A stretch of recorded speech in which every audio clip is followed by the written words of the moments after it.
Assalamualaikum warahmatullahi wabarakatuh. Halo teman-teman semua, bagaimana kabarnya? Oke, bertemu kembali dengan saya Cucu, yang pada video kali ini kita akan sama-sama belajar tentang uji normalitas data. Nah teman-teman, ada yang pernah dengar atau tahu uji normalitas data itu seperti apa? Oke, nah kita di sini akan sama-sama membahas tentang uji normalitas data. Baik, saya akan share screen dulu ya teman-teman tentang apa sih itu uji normalitas, kemudian kapan uji normalitas itu bisa dilakukan dan sebagainya. Nah ini ya teman-teman ya, uji normalitas. Apa sih itu uji normalitas? Tapi sebelum ke uji normalitas kita akan mengetahui apa sih itu normalitas. Oke, normalitas adalah kondisi data yang berasal dari populasi yang memiliki distribusi normal. Kemudian, uji normalitas adalah metode statistik yang digunakan untuk menilai apakah data yang telah dikumpulkan memiliki distribusi normal atau tidak. Uji normalitas biasanya digunakan dalam penelitian kuantitatif untuk memastikan bahwa data yang diamati memenuhi asumsi yang diperlukan oleh beberapa metode statistik. Kemudian, selanjutnya kapan sih uji normalitas itu dilakukan? Yang pertama, uji normalitas digunakan sebagai prasyarat atau kita belum bisa melanjutkan ke metode analisis statistik lanjutan kalau uji normalitasnya belum dilakukan. Prasyarat untuk apa? Prasyarat untuk menentukan apakah data yang dikumpulkan memenuhi asumsi yang diperlukan oleh metode analisis statistik. Kemudian yang kedua, uji normalitas dilakukan sebelum melakukan pengujian hipotesis, seperti pada analisis regresi atau uji T. Tentang bagaimana caranya mengukur atau mencari tahu tentang regresi atau uji T, kita akan bahas di video selanjutnya ya teman-teman ya. Nah ini ada macam-macamnya nih, macam-macam uji normalitas data. Umumnya ada dua, meskipun memang ada beberapa yang lain ya teman-teman. Ini yang paling umum digunakan dan yang pasti akan ada di SPSS. Yang pertama adalah uji Kolmogorov-Smirnov untuk data yang lebih dari datanya 50. Jadi kalau teman-teman punya data lebih dari 50 itu menggunakan uji Kolmogorov-Smirnov. Sedangkan yang kedua adalah uji Sapir-Whorf, itu apabila datanya kurang dari atau sama dengan 50. Kemudian ada ketentuannya nih, bagaimana sebuah data bisa dikatakan normal atau tidak. Yang pertama, jika nilai signifikansinya kurang dari 0,05, maka datanya dianggap tidak berdistribusi normal. Sedangkan jika nilai signifikansinya lebih besar daripada 0,05, maka data dianggap berdistribusi normal. Jadi patokannya lebih dari 0,05 datanya normal, kalau kurang dari datanya tidak normal. Nah itu ya teman-teman ya sepintas tentang uji normalitas data. Nah selanjutnya kita akan praktek untuk menentukan bagaimana cara mengetahui atau bagaimana cara mengukur uji normalitas data, yang pada kesempatan kali ini kita akan menggunakan SPSS. SPSS yang saya gunakan menggunakan SPSS 26 ya teman-teman ya. Nah, adapun data yang saya gunakan adalah skor kemandirian anak sebanyak 30 anak yang sudah diukur sebelumnya, yang sudah dicari tahu sebelumnya tentang kemandirian anak. Kemudian dari data tersebut sudah dimasukkan ke dalam Excel. Nanti dari Excel akan kita kopaskan ke dalam SPSS. Oke, kita akan buka ininya dulu ya, Excelnya dulu. Nah ini ya teman-teman datanya ya. Datanya ini ada 30. Kita kopaskan total skornya saja ya, total skornya. Ini total skornya tadi sudah sempat dikopas. Total total skor ini sebanyak 30. Kita kopaskan, Ctrl C, kemudian kita langsung masuk ke SPSS-nya ya. Kebetulan SPSS-nya juga sudah ini ya. Oke teman-teman, sudah saya buka. Nah, oke, kita akan masuk ke data view terlebih dahulu ya teman-teman, ke data view.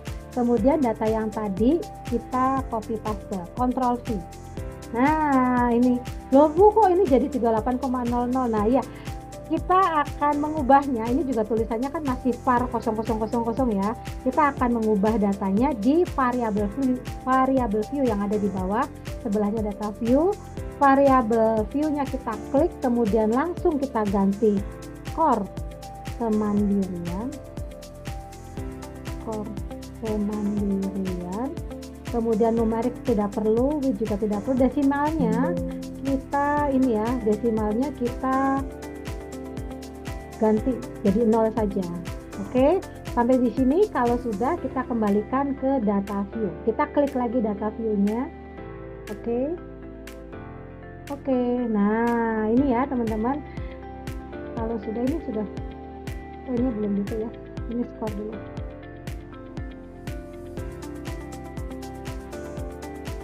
Nah, ini kemandirian. Oke. Dari skor kemandirian ini, kita akan mencari tahu tentang normalitas, uji normalitas. Uji normalitas ini gampang banget teman-teman, mudah seperti yang sudah sering saya katakan bahwa statistik itu mudah, apalagi dengan bantuan Excel, dengan bantuan SPSS. Oke ya, kita langsung masuk ke klik nih, Analyze ya, klik Analyze. Setelah klik Analyze, teman-teman mencari yang deskriptif statistik ya. Deskriptif statistik, di sini ada pilihannya, ada frekuensi, ada deskriptif, ada explore dan sebagainya. Nah, untuk mengetahui atau kita ingin mengetahui normalitas atau uji normalitas, kita klik explore. Oke, kita klik explore. Oke, saya ulangi ya teman-teman ya. Kita klik Analyze, kemudian deskriptif statistik, kemudian explore. Kalau sudah explore, kita klik. Nah, nanti akan muncul seperti ini. Kemandiriannya kita pindahkan ke sebelah kanan dengan mengklik tanda panah yang ini. Kita klik. Oke, kemandirian. Kemudian statistiknya coba akan kita cek ya. Oke, ini betul 95% karena kan 0,05 ya teman-teman ya. Continue. Kemudian kita klik plot. Nah, plotnya, nah ini ada faktor level, stand and lift. Kemudian nih teman-teman, karena kita ingin mengetahui normalitas atau ingin uji normalitas, kita klikkan normality plot with test. Klik yang ini sampai muncul tanda centang. Klik ya, klik yang ini ya. Tadinya kan masih begini, kita klik sampai muncul tanda centang, kemudian continue.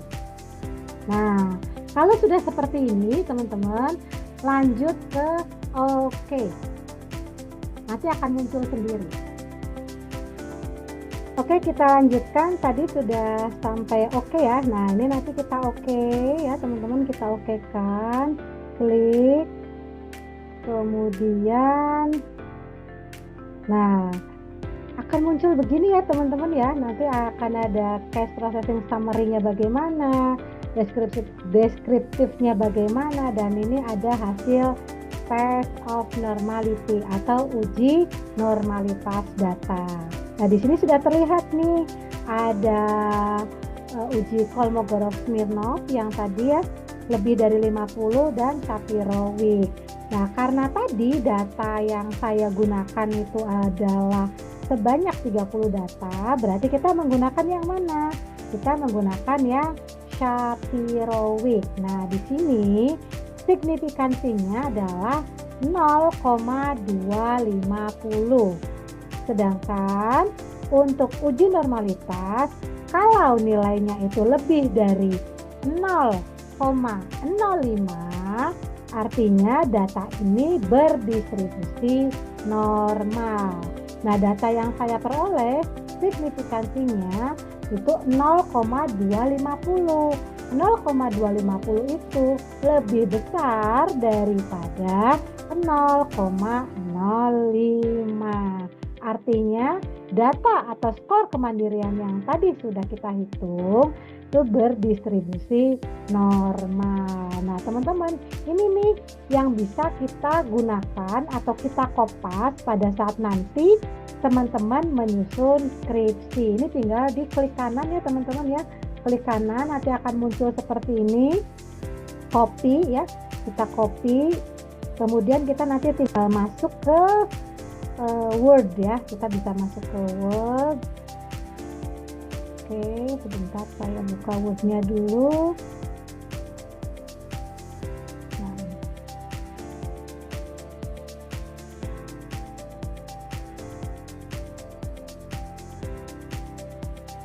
Tinggal kita kopas.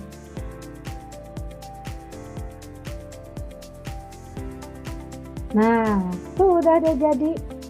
Ini yang nanti akan kita gunakan. Jadi, keputusannya karena signifikansi lebih dari 0,05, maka data ini berdistribusi normal.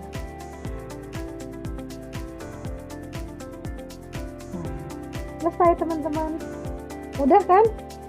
Nah, ini ya cara mudah untuk menentukan atau menguji normalitas data menggunakan SPSS. Oke teman-teman, mudah-mudahan tutorial ini atau step by step uji normalitas data ini bisa dipahami dengan baik dan bisa membantu teman-teman untuk melakukan uji normalitas pada saat menghitung statistik atau analisis data statistik sebelum uji regresi atau uji t-test. Terima kasih sudah menonton video ini sampai akhir. Semoga bermanfaat dan sampai jumpa di video selanjutnya. Assalamualaikum warahmatullahi wabarakatuh.